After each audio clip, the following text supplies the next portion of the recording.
These were all political trials in an effort to destroy my viability as a presidential candidate before, during, and after the election. They were strongly coordinated with the Biden-Harris campaign and will go down in history as among the most corrupt cases ever brought.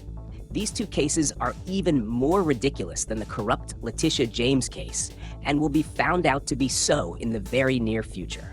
All of these judges should be ashamed of themselves for allowing them to happen. They are political hacks who did everything possible to hurt me as a candidate. This was an attack by the Biden-Harris administration on their political opponent, ME. It is such an honor to have withstood it, thrived, and even become President of the United States despite the horrible things that were done to me. I'd like to thank and congratulate my son, Eric Trump, and all of the many people in the Trump organization that fought so strongly for justice. My legal team refused to give up against heavy odds. This is a great day for New York City and state.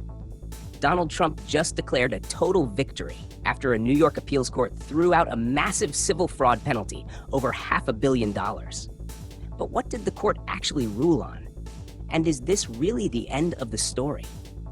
Today, we're breaking down what happened, why it matters, and where things go next.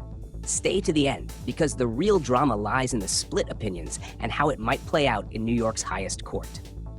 In February 2024, Judge Arthur Engoron found Trump, his organization, and his sons liable for civil fraud and ordered disgorgement of roughly $355 million, later ballooning to $500 million plus with interest.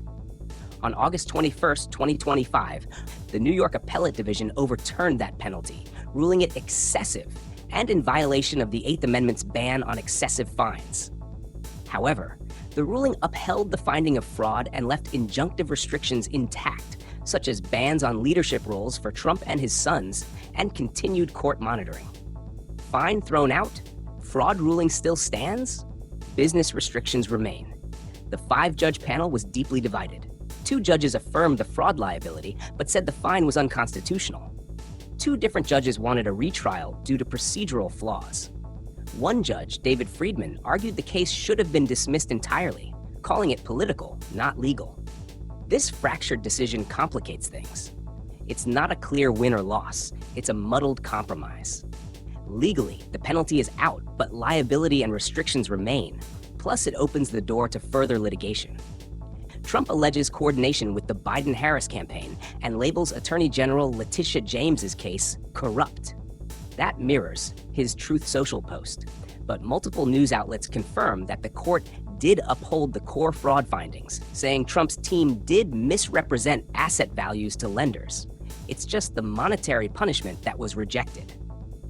Even if one thinks the fine was too harsh, it's critical to note the court did affirm Trump's fraudulent conduct. So characterizing this as a sweeping exoneration is misleading.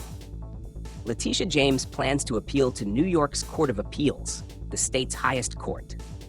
Depending on political optics and legal strategy, this could become a major courtroom showdown with high stakes for Trump's business restrictions and political narrative. Do you think the fines should have stood, or did the appeals court rule rightly? Drop your thoughts in the comments. Great discussion starters. To recap, the fine is gone, the fraud ruling stays, the restrictions stand, and appeals are coming. It's a legal roller coaster you won't want to miss. If you appreciate deep dives like this, hit that like button, subscribe, and ring the notification bell so you don't miss our coverage when the New York Court of Appeals strikes again.